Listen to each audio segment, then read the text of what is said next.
Do you think it's sustainable to operate like that long term, or do you think that kind of falls apart when you stop asking yourself why?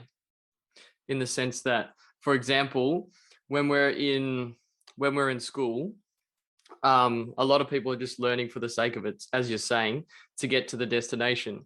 But as people get out of school and into the workplace, do you think that at what point? So basically, what I'm trying to ask is, what's the difference between someone that starts learning because they actually enjoy the process, or someone who just keeps learning for the sake of that next destination? That's a very, very powerful distinction. And why we name the community that you and I are a part of the constant student, and not the big business factory or the leadership academy or any crap like that, is because you actually want the people who, and there are so many of them, you are a great example of it, who actually just love learning. Learning is not just the road to get somewhere, but it is the road you want to travel. It is an end in and of itself for so many people. Um, there are people who criticize, or not criticize, but caution against, learning for the sake of it, right? In terms of, I'm not going to go do a $2,000 website development course next week, just because, because it's good to learn stuff. All right. Normally it's really good when you want to apply something like that. That's the best time to learn. But there is this infinite game style of just being open to things and open to learning things.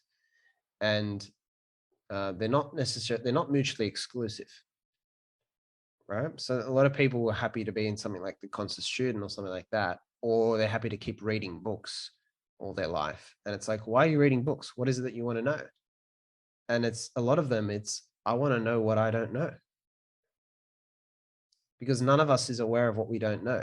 Again, the thousand doors. I bring up the thousand doors. But you've normally had that experience so many times of the euphoria of discovering what you don't know and how useful it can be. Something you weren't looking for, but someone recommended you a book, or someone mentioned a line in conversation, and you've gone, damn, that changes things for me. And then you get to a point where you start asking, well, if I didn't know that, and if I didn't know this, and I didn't know the other thing, what else don't I know? And then you go on this journey of, you're not hoping for anything in particular, you're open. And it's beautiful. It really epitomizes this whole constant student idea. And it's beautiful because you discover things along the way. And then you come across things that you need to do. You need to you need to pass a certain bar or climb a certain step, and you don't yet have the resources to climb that. I can probably link this to the compass versus the map metaphor. The map is this idea that the paths laid out by others. So if anything you ever look at on a map, someone else has identified and laid it out, which means it's already been discovered, which means someone already carved that path. It's not unique. It might be fine, it might be great to travel, but it might not be unique. The compass is this idea that the direction you want to go. And I use this as a filter because the compass will point my path for me.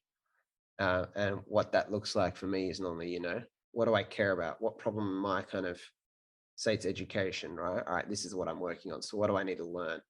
And then you can follow the compass in a straight line almost. So sometimes you take the path around the mountain because there's a path there. For example, publishing a book, step one. Or you might think, all right, I need to know how to climb this mountain, and no one's done it before. And so instead of climbing unnecessary mountains, if your compass can point you in the direction you need to go, you can learn what's worth learning and what's worth not worth overcoming. But yeah, the two can definitely coincide. There are a lot of people who sit there without that kind of constant shoot and drive because they're like, everything's fine. What do I need to learn? And that's their choice. That's okay. But some people have a thirst for more.